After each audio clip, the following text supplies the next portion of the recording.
Oi, pessoal do sétimo ano, tudo bem? Hoje, dia 8/9, nós vamos falar sobre paisagem sonora.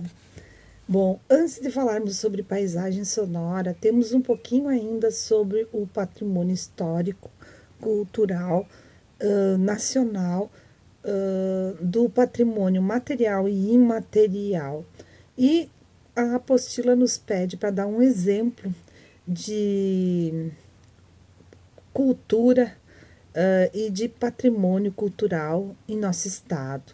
Citamos o mercado público, o Palácio Cruz e Souza, que fica no centro da cidade, a casa de Anita Garibaldi, que fica em Laguna, e o Centro Histórico de São Francisco, o conjunto do Centro Arquitetônico de São Francisco do Sul, como patrimônios históricos materiais. Falamos também da estátua de Carlos Drummond de Andrade, que existe no Rio de Janeiro, e que foi depredada por pessoas num final de ano em que colocaram tinta branca em toda a estátua e arrancaram os óculos. E a apostila nos faz um comentário. E o que poderíamos fazer sobre esse vandalismo que ocorre em nossos monumentos, em nosso patrimônio? Não é um patrimônio só da União, não é um patrimônio só do município ou só do estado, é um patrimônio nosso, de todos nós. Todos devemos zelar para que esse patrimônio continue e que ele vá adiante, não só para nós, mas para as nossas futuras gerações que virão também, pois isso é uma história, é parte da nossa história. O patrimônio não deve jamais ser depredado, jamais ser pichado. Isso é considerado crime. E também a apostila nos sugere o que fazer. Debatemos um pouco sobre o assunto e falamos que achamos melhor as câmeras de monitoramento, em que as pessoas podem ser filmadas e que a polícia possa tomar todas as providências a respeito da depredação em cima de monumentos históricos e patrimônio histórico. Também falamos sobre citamos alguns exemplos de depredação de patrimônio histórico, como uma estátua que foi roubada no Rio de Janeiro, de 400 quilos, no monumento do Marechal Deodoro da Fonseca.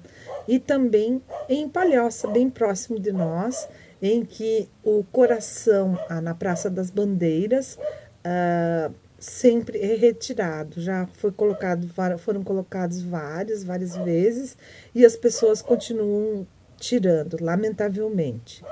Falamos sobre a paisagem sonora. O que significa paisagem sonora? Qual é o significado? A paisagem sonora são todos os sons que estão ao nosso entorno, tudo aquilo que faz parte de quando estamos em um determinado local.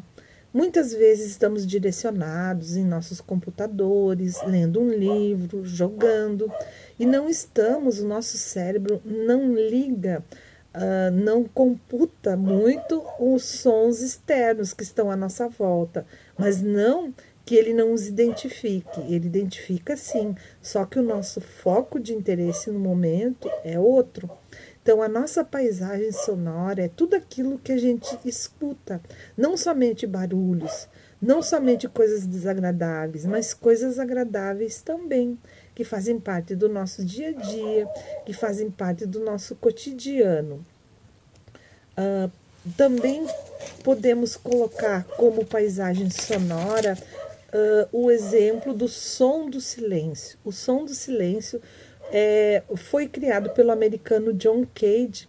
John Cage criou uma apresentação de um pianista, do David Tudor, em que ele deveria tocar piano. E ele entra no palco, todos da plateia estão sentados, e ele passa 4 minutos e 33 segundos sem tocar nada.